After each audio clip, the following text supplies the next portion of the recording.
बच्चों आज हम पढ़ने वाले हैं बायोलॉजी का फर्स्ट चैप्टर जिसका नाम है the fundamental unit of life. तो आप सब बच्चों का पहला क्वेश्चन यही होगा कि sir fundamental unit of life क्या होती है। तो बच्चों सेल होता है फंडामेंटल यूनिट ऑफ लाइफ। तो आपका सेकंड क्वेश्चन क्या होगा कि सर सेल क्या होता है। तो बच्चों आइए देखते हैं कि सेल क्या है। बच्चों जो हमारा सेल है वो फर्स्ट टाइम डिस्कवर करा था रॉबर्ट हुक ने इन 1665 में, और इसके बारे में यह कहा गया था कि एक बेसिक बिल्डिंग ब्लॉक है लिविंग ऑर्गेनिज्म का। राइट। अब बच्चों इस सेकंड पॉइंट को थोड़ा हम एग्जांपल की हेल्प से समझते हैं। मानो कि जैसे एक घर बन रहा है और उस घर को बनने के लिए ईंटों की जरूरत होती है। आप पहले 1 ईंट, 2 ईंट, 3 ईंट, 4 ईंट और फिर पता नहीं कितनी ही ईंटें एक घर को बनाने में लग जाती हैं। इसी तरीके से बच्चों लिविंग ऑर्गेनिज्म की जो बॉडी होती है वो सेल से मिलकर बनी होती है। राइट। तो बच्चों अब क्वेश्चन ये आता है कि सर कितने सेल से मिलकर बनी होती है, या फिर सेल कितने छोटे या कितने बड़े होते हैं। तो बच्चों हमारे पास उसका आंसर ये है कि सेल जो होते हैं साइज में बहुत ही छोटे होते हैं and it can not be seen by naked eye. तो बच्चों सेल क्या होते हैं, बहुत ही छोटे होते हैं और वो इतने छोटे होते हैं कि उन्हें हम नेक्ड आई से नहीं देख सकते। कि बच्चों अगर सेल का साइज इतना ही छोटा है कि अगर उन्हें नेक्ड आई से नहीं देख सकते, तो फर्स्ट थिंग तो ये कि हर एक लिविंग ऑर्गेनिज्म जो है वो मिलियंस ऑफ सेल के कॉम्बिनेशन से बना हुआ है। राइट। लेकिन बच्चों अब एक क्वेश्चन मेरे मन में आता है, वो क्वेश्चन ये है कि अगर हर एक इंडिविजुअल सेल इतना छोटा है कि उसे हम देख भी नहीं सकते, तो क्या वो कैपेबल है बॉडी के सारे काम करने के लिए, जैसे कि बच्चों रेस्पिरेशन होता है, न्यूट्रिशन होता है, एक्सक्रीशन होता है। राइट। तो बच्चों इसका आंसर है हाँ, it capable of carrying out all the functions such as excretion, respiration, nutrition and etc. कि हाँ बच्चों जो सेल है वो हर एक फंक्शन को आसानी से कर सकता है, भले चाहे वो हम एक्सक्रीशन की बात करें, रेस्पिरेशन की बात करें या न्यूट्रिशन की बात करें। राइट। अब बच्चों क्वेश्चन क्या आता है, क्वेश्चन ये आता है कि अगर सच में उसका साइज इतना छोटा है और फिर भी इतने बड़े बड़े काम कर रहा है, राइट, कि रेस्पिरेट कर रहा है, ठीक है, और न्यूट्रिशन ले रहा है, एक्सक्रीशन कर रहा है, तो एक क्वेश्चन मन में आ रहा है कि क्या सेल में कुछ और भी होता है। क्योंकि इतना छोटा है और इतने बड़े बड़े काम अगर कर रहा है तो ऑब्वियस ही बात है कि सेल के अंदर कुछ और भी होगा। तो हाँ बच्चों सेल के अंदर और भी चीजें होती हैं, जैसे कि यहाँ पे लिखा भी हुआ है a cell consist of nucleus, cytoplasm and cell membrane. Right. कि बच्चों सेल के अंदर क्या क्या होता है, न्यूक्लियस होता है, साइटोप्लाज्म होता है और क्या होती है, सेल मेम्ब्रेन होती है। राइट। बच्चों ये चीज आपको समझ में आई, कोई इश्यू तो नहीं है। तो बच्चों अब हम बात करते हैं टाइप ऑफ सेल की। तो बच्चों 2 टाइप के सेल्स होते हैं, एक होता है आपका यूनिसेलुलर ऑर्गेनिज्म और एक होता है बच्चों आपका मल्टीसेलुलर ऑर्गेनिज्म। तो बच्चों आइए देखते हैं कि ये दोनों क्या है। स्टार्ट करते हैं बच्चों यूनिसेलुलर ऑर्गेनिज्म से। ये कहता है unicellular organism are made up of only one cell that carry out all the function needed by organism is called unicellular organism. बच्चों हमने इतना सब कुछ पढ़ा, लेकिन इसका मतलब क्या है।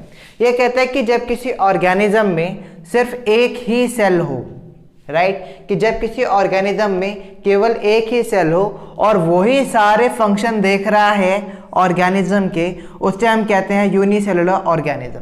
बच्चों इसका फेमस एग्जांपल जो है वो हमारे पास अमीबा है और बैक्टीरिया है। बच्चे अब हम बात करते हैं बच्चों मल्टीसेलुलर ऑर्गेनिज्म की। ये कह रहा है multicellular organism are made up of many cell group and each group function is different is called multicellular organism. अब बच्चों इसका मतलब यह है कि एक ऑर्गेनिज्म में बहुत सारे सेल के ग्रुप होते हैं और हर ग्रुप का अपना अलग अलग काम होता है, जिसे बच्चों हम क्या कहते हैं, मल्टीसेलुलर ऑर्गेनिज्म। राइट। इसके एग्जांपल है बच्चों फंगी, प्लांट एंड एनिमल। बच्चों अभी हमने पढ़ा कि सेल में 3 चीजें होती हैं, cell membrane, nucleus and cytoplasm. तो बच्चों चलिए इन्हें एक एक करके समझते हैं। बच्चों बात हम करते हैं सेल मेम्ब्रेन की। तो आइए इसे देखते हैं। This is the outermost covering of the cell that separate the content of the cell from its exterior environment. बच्चों इसके कहने का मतलब ये है कि ये एक आउटर मोस्ट कवरिंग है जी, किसकी? सेल की। ठीक है, आउटर मोस्ट यानी सबसे बाहर में रह के ये क्या करती है? Separate the content of the cell from its external environment, कि बाहर के एनवायरनमेंट से सेल को बचा के रखती है, राइट। यानी बच्चों एक बॉर्डर का काम करती है जिससे बाहर का एटमॉस्फेयर जो है वो सेल से कांटेक्ट ना कर पाए, राइट। इसके अलावा क्या करती है भाई? It allow or permit the entry और exit of the material of the cell. बच्चों इसके अलावा ये चीज करती है कि सेल के अंदर कौन सा मटेरियल जा सकता है और सेल से कौन सा मटेरियल बाहर आ सकता है, ये कौन डिसाइड करता है? बच्चों सेल मेम्ब्रेन डिसाइड करती है। ये चीज समझ में आ रही है या नहीं आ रही, राइट। जो इससे पहले हम पढ़ चुके हैं कि जो सेल होता है वो कैपेबल होता है हर एक फंक्शन को करने के लिए जिससे ऑर्गेनिज्म सरवाइव करे। और बच्चों ऑर्गेनिज्म कैसे सरवाइव करेगा? अगर वो प्रॉपर रेस्पिरेट करे, न्यूट्रिशन ले और एक्सक्रीट करे, राइट। ये तीनों काम होते हैं किसकी हेल्प से? सेल मेम्ब्रेन की हेल्प से, राइट। क्योंकि यही अलाउ करता है कि हाँ भाई जो एयर आ रही है वो सेल तक जाएगी या नहीं जाएगी, जो फूड है वो सेल तक जाएगा या नहीं जाएगा, जो वाटर वगैरह है वो सेल को देना चाहिए या नहीं देना चाहिए, राइट। तो ये बहुत हद तक रिस्पॉन्सिबल है इन सारी चीज़ों को कंट्रोल करने के लिए। ये बात समझ में आ रही है बच्चों, राइट। अब बात हम समझते हैं कि सेल मेम्ब्रेन आखिर बना किससे है। This is made up of organic molecule called lipid and protein, right. कि बच्चों ये लिपिड से और प्रोटीन से बना हुआ है जी। कौन बना हुआ है जी? सेल मेम्ब्रेन बना हुआ है, ठीक है बच्चों अभी हमने पढ़ा था कि जो सेल मेम्ब्रेन है वो सेल के अंदर कौन सा सब्सटेंस आना चाहिए और कौन सा सब्सटेंस सेल से बाहर जाना चाहिए, उस चीज को वो कंट्रोल करता है। तो बच्चों देखते हैं कि सेल ये सारी एक्टिविटी कैसे करता है, right. How does movement of substance take place into the cell? बच्चों वही लिखा हुआ है जो अभी आपको समझाया कि कैसे सेल के अंदर कोई भी सब्सटेंस जो है वो आता है, right. Movement of substance take place into the cell by the process of diffusion and osmosis. बच्चों यहाँ पे ये चीज कह रहा है कि कोई भी सब्सटेंस जो है वो मूव करता है सेल में, ठीक है, दो प्रोसेस से। एक प्रोसेस का नाम है बच्चों डिफ्यूजन और एक प्रोसेस का नाम है ऑस्मोसिस। क्लियर है या नहीं है बच्चों? डिफ्यूजन जो होता है वो एयर के लिए होता है, एयर और अदर सब्सटेंस के लिए होता है, और ऑस्मोसिस जो होता है स्पेशली वाटर के लिए होता है, ठीक है। दोनों का काम एक ही है, दोनों एक ही चीज है, लेकिन हम डिफ्यूजन जो है वो एयर और बाकी चीजों के लिए यूज होता है और जो ऑस्मोसिस है बच्चों वो वाटर के लिए यूज होता है। ये बात आप बिल्कुल ध्यान में रखना, भूल मत जाना, ठीक है बच्चों। अब हम बात करते हैं बच्चों कि डिफ्यूजन क्या होता है, right. It is a spontaneous movement of the substance. ये कह रहे हैं कि एक ऐसी मूवमेंट है जो अपने आप ही होती है। स्पॉन्टेनियस का मतलब क्या होता है बच्चों? अपने आप हो रही है, कि उसमें आपको एफर्ट नहीं लगाने पड़ रहे। From a region of high concentration to a region of lower concentration, ठीक है। ये कह रहे हैं कि अपने आप होने वाला एक मूवमेंट है जिसमें जो सब्सटेंस होता है वो हायर कंसंट्रेशन से लोअर कंसंट्रेशन रीजन की तरफ जाता है। अब आइए बच्चों चीज को समझते हैं। जैसे मान लो बच्चों ये आपका सेल है, ठीक है, और बाहर जो है वो एयर बहुत ही ज्यादा है, एयर ज्यादा है, और सेल में एयर क्या है? कम है, ठीक है बच्चों। अब इस चीज को ध्यान से पढ़ो। Movement of substance from a region of higher concentration to a region of lower concentration. बच्चों इसका मतलब ये है कि जो सब्सटेंस है वो मूव करेगा जहां पे उसकी क्वांटिटी ज्यादा है, और कहां तक करेगा? जहां पे उसकी क्वांटिटी लो है। और बच्चों कब तक करेगा? जब तक दोनों की क्वांटिटी क्या ना हो जाए? बराबर ना हो जाए। अब इसको एग्जांपल के तरीके से समझो कि मान लो ये सेल है आपका, ठीक है, सेल में एयर कम है और सेल के बाहर एयर ज्यादा है, ठीक है। अब अगर सेल के बाहर एयर ज्यादा है, ठीक है, तो ये एयर अब इस सेल के अंदर जाने की कोशिश करेगी। क्यों? क्योंकि हमने पढ़ा है डिफ्यूजन का प्रोसेस क्या होता है, जिसमें जो सब्सटेंस होते हैं वो हायर कंसंट्रेशन से लोअर कंसंट्रेशन में जा रहे हैं। तो बच्चों यही हो रहा है कि यहाँ पे एयर ज्यादा थी तो ज्यादा एयर जो है वो सेल के अंदर जा रही है। बच्चों कब तक जाएगी? जब तक दोनों जगह पे एयर की जो वैल्यू है वो बराबर ना हो जाए, और इस तरीके से सेल के अंदर एयर चली जाएगी। ये चीज क्लियर है बच्चों? इस प्रोसेस को हम क्या कहते हैं? डिफ्यूजन कहते हैं। ये बात समझ में आ रही है या नहीं आ रही? हाँ। अब मान लो बच्चों इसमें एक केस और आता है, वो आपके मन में ये क्वेश्चन जरूर होगा कि सर सेल के अंदर एयर तो चली गई, लेकिन अब सर वापस कैसे आएगी? तो उसका भी आंसर है। उसका आंसर ये, फिर उस केस में ये होगा कि सेल के अंदर जो एयर है वो ज्यादा होगी और उसके आसपास के जो एनवायरनमेंट है उसमें एयर कम होगी। तो बच्चों फिर से क्या होगा कि जो एयर है वो हायर कंसंट्रेशन से लोअर कंसंट्रेशन की तरफ जाएगी, और इससे क्या होगा बच्चों? जो सेल की एयर है वो बाहर आ जाएगी। क्लियर है या नहीं है? समझ में आ रहा है? अब बच्चों एक और चीज समझो कि जब सेल एयर ले रहा है तो वो रेस्पिरेट कर रहा है, और जब सेल एयर को निकाल रहा है तो वो एक्सक्रीट कर रहा है। ये चीज क्लियर है बच्चों? हाँ या ना? समझ में आ रहा है या नहीं आ रहा? अब ये तो बताने की जरूरत नहीं है ना कि सेल कौन सी गैस लेगा। सेल ऑक्सीजन लेगा, और सेल क्या एक्सक्रीट करेगा? कार्बन डाइऑक्साइड एक्सक्रीट करेगा। ये चीज समझ में आ रही है बच्चों? तो ये जो डिफ्यूजन है ये पूरा क्लियर हुआ या नहीं हुआ? अब बात करते हैं बच्चों ऑस्मोसिस की। ऑस्मोसिस क्या है? Osmosis is the passage of water from a higher concentration to a lower concentration through a cell membrane till the equilibrium is reached.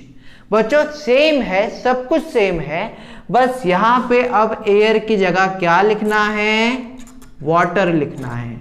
बच्चों क्या लिखना है? एयर की जगह वाटर लिखना है। मान लो बच्चों अगेन कि ये सेल है और इसका बाहर का एनवायरनमेंट है, ठीक है। अब बाहर के एनवायरनमेंट में वाटर ज्यादा है और सेल के अंदर वाटर कम है, ठीक है। तो फिर से क्या होगा? वाटर मूव करेगा हायर कंसंट्रेशन से लोअर कंसंट्रेशन तक। कब तक करेगा? जब तक दोनों इक्विलिब्रियम की पोजीशन में ना आ जाए। इसका मतलब क्या है कि जब दोनों जगह पे वाटर का कंसंट्रेशन बराबर हो जाएगा तो वाटर फ्लो नहीं करेगा। कहां से? हायर कंसंट्रेशन से लोअर कंसंट्रेशन तक। ये चीज समझ में आ गई है? तो वाटर यहाँ पे ज्यादा यहाँ पे कम है, तो वाटर क्या करा? सेल के अंदर गया। क्लियर है? अगर इसके बाद अगर सेल से वाटर निकलना चाहे तो क्या होगा? फिर सेल का जो वाटर का जो वो है कंसंट्रेशन वो हाई हो जाएगा और एनवायरनमेंट का लो हो जाएगा, ठीक है। अब इस केस में क्या होगा कि हायर कंसंट्रेशन से फिर वाटर क्या हुआ? लोअर कंसंट्रेशन की तरफ गया, तो इससे क्या हुआ भाई? सेल से पानी बाहर आ गया। ठीक है बच्चों, तो ये चीज आपको समझ में आई। आई होप आपको समझ में आया होगा। आप यहाँ पे एक चीज जरूर याद रखना बच्चों कि जो डिफ्यूजन है वो एयर के लिए और जो ऑस्मोसिस है वो वाटर के लिए। ये चीज समझ में आ रही है बच्चों? हाँ या ना? बच्चों अभी हमने देखा कि जो सेल मेम्ब्रेन है वो सब्सटेंस की मूवमेंट को कंट्रोल करता है सेल्स में, लेकिन वो कैसे कंट्रोल करते हैं आइए देखते हैं। बच्चों हम बात करते हैं हाइपरटोनिक सॉल्यूशन की, राइट। पहले पढ़ते हैं कि क्या है। If the medium surrounding the cell has a larger water concentration then the cell will gain water by osmosis, solution will known as hypertonic solution. बच्चों इसका मतलब क्या है? ये कह रहा है कि मान लो आपके पास ये सेल है, राइट, और यहाँ पे है आपके पास बाहर वाटर की कंसंट्रेशन जो बाहर है उसकी ज़्यादा है और सेल के अंदर कंसंट्रेशन कम है, राइट। सेल के अंदर कंसंट्रेशन क्या है? कम। तो बच्चों हमने पढ़ा था कि वाटर क्या करेगा? हायर कंसंट्रेशन से लोअर कंसंट्रेशन जो कि सेल के अंदर है यहाँ पे जाएगा। क्या जाएगा? वाटर जाएगा, राइट। ये हम ऑलरेडी पढ़ चुके हैं। लेकिन इस प्रोसेस को कहते क्या है बच्चों? Hypertonic solution. इस सॉल्यूशन को क्या कहते हैं बच्चों? Hypertonic solution, right. अब सीधी सी बात है कि बच्चों अगर सेल के अंदर का वाटर जा रहा है तो वाटर भी अपनी कोई ना कोई जगह लेगा, राइट। तो उससे सेल क्या हो जाएगा? थोड़ा बड़ा हो जाएगा, ठीक है, स्वेल अप हो जाएगा। ये चीज समझ में आ रही है बच्चों? अब हम पढ़ते हैं आइसोटोनिक सॉल्यूशन। ये क्या होते हैं देखते हैं। If the medium has same concentration as the cell there will be a no movement of water across the cell membrane. Such solution is called isotonic solution. ये कह रहा है कि बच्चों जैसे मान लो कि यहाँ पे ये सेल है और यहाँ पे इसके सराउंडिंग में वाटर है, और जितना वाटर बाहर है उतना ही वाटर सेल के अंदर है। तो वाटर ना तो सेल से बाहर की तरफ जाएगा और ना बाहर का वाटर सेल की तरफ जाएगा। क्यों नहीं जाएगा? क्योंकि दोनों जगह पानी का जो रेशियो है वो सेम है, इसलिए कोई भी मूवमेंट यहां पर नहीं होगी। और इस टाइप के सॉल्यूशन को बच्चों हम क्या कहते हैं? Isotonic solution. ये बात समझ में आ रही है बच्चों? हाँ या ना? बच्चों हम बात करते हैं हाइपरटोनिक सॉल्यूशन की और देखते हैं इस सॉल्यूशन में क्या होता है। If the medium has a lower concentration of water than cell, इसका मतलब यह है कि अगर मान लो ये हमारे पास सेल है और इसके आसपास का मीडियम है, राइट, और सेल में वाटर का कंसंट्रेशन ज्यादा है और यहाँ पे वाटर का कंसंट्रेशन कम है। मतलब ये है कि अगर वाटर यहाँ पर ज्यादा है और वाटर यहाँ पे कम है तो cell will lose water by osmosis. The solution is known as hypertonic solution. और इस टाइप के सॉल्यूशन को हम क्या कहते हैं? हाइपरटोनिक सॉल्यूशन कहते हैं। अब जरा इस चीज को समझो बच्चों कि सेल है, सेल में वाटर का हायर कंसंट्रेशन है, उसके सराउंडिंग में वाटर का लोअर कंसंट्रेशन है। तो बच्चों वाटर जो है हमें पता है कि हायर कंसंट्रेशन से लोअर कंसंट्रेशन में जाता है। कौन से प्रोसेस से जाता है बच्चों? ऑस्मोसिस प्रोसेस से जाता है। तो इससे क्या होगा? जितना भी एक्सेस वाटर है वो बाहर आएगा। कब तक आएगा? जब तक उसके सराउंडिंग और सेल का वाटर कंसंट्रेशन बराबर ना हो जाए, ठीक है। और इस सारे प्रोसेस को हम क्या कहते हैं बच्चों? Hypertonic solution. ये बात समझ में आ रही है बच्चों? हाँ या ना? ये बात समझ में आई? सो बच्चों आज की क्लास के लिए इतना ही। नेक्स्ट क्लास में आपसे मिलते हैं। और अगर आपको कोई भी डाउट्स हो बच्चों तो कमेंट सेक्शन में आप डाउट पूछ सकते हैं।